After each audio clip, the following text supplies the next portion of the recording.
still staring at me. Not even when I grabbed the saw and finished the job.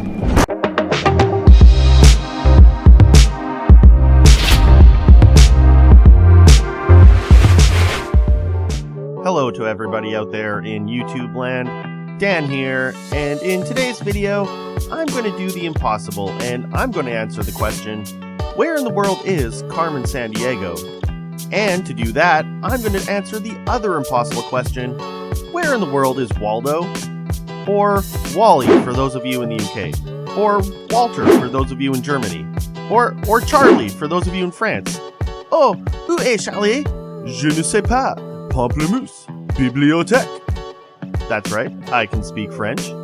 Now, I think given the amount of Waldo and Carmen Sandiego fan art and fanfiction out there, stuff that ranges from mild to spicy to whatever this is, I think given this content, it's easy to paint an imagination bridge between the two characters, but I'm going to explain how it actually might be possible.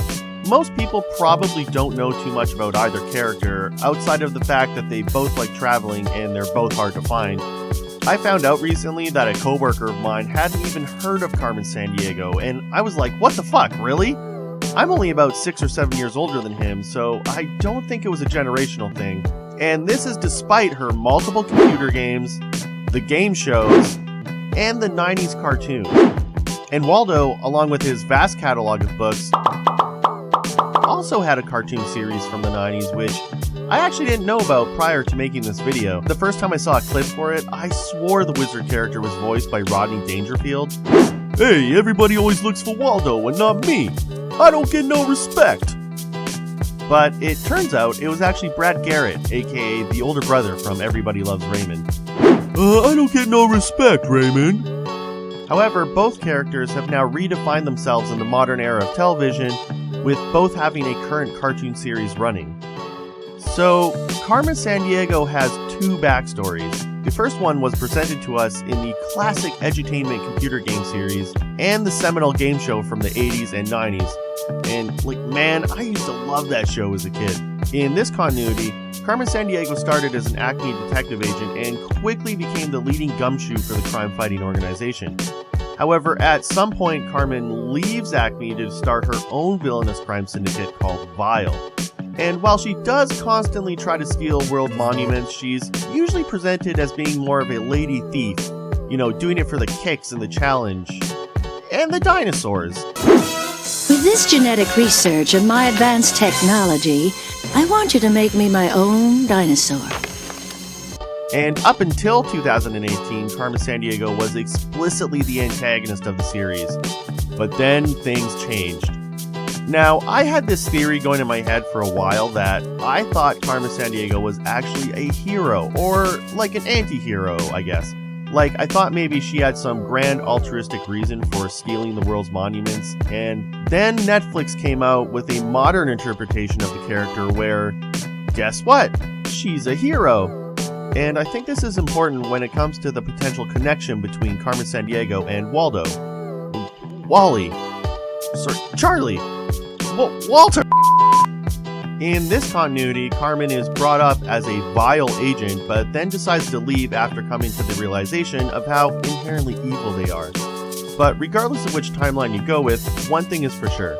Carmen is on a crusade to protect the wonders of the world and is willing to play fast and loose with the rules of space-time to do so. I mean, she has people looking for her all over the world, all over the solar system, and even throughout time.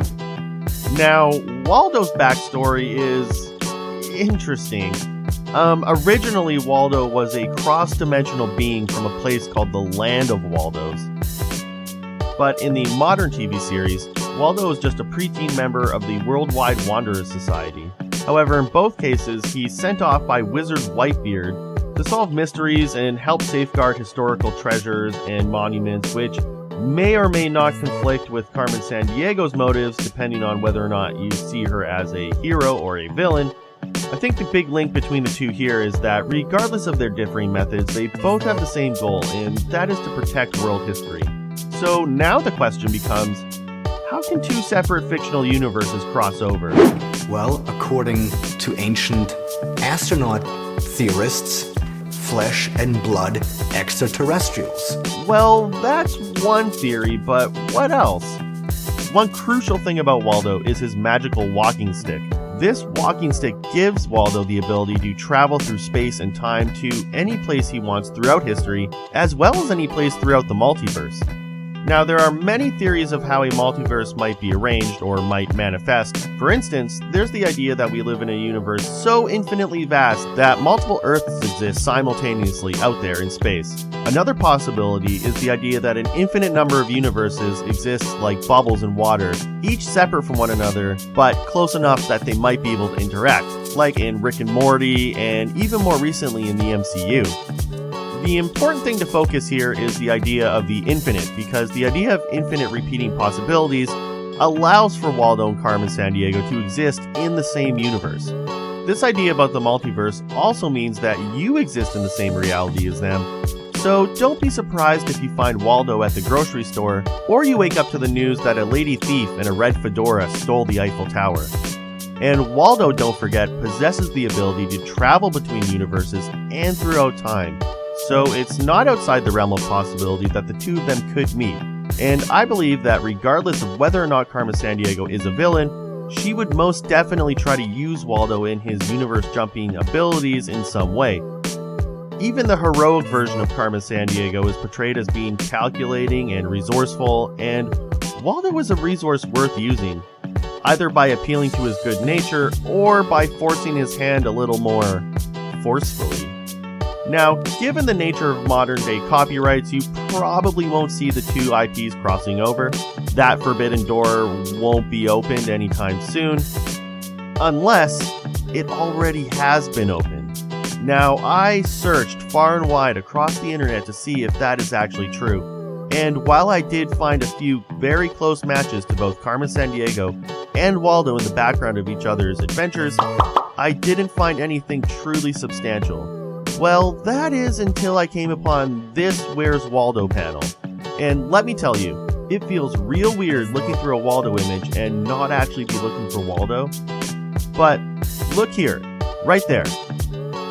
There's a woman matching Carmen Sandiego's description. Brownish hair, red dress. However, she is missing one crucial thing about her look, her trademark hat. But wait, what's this?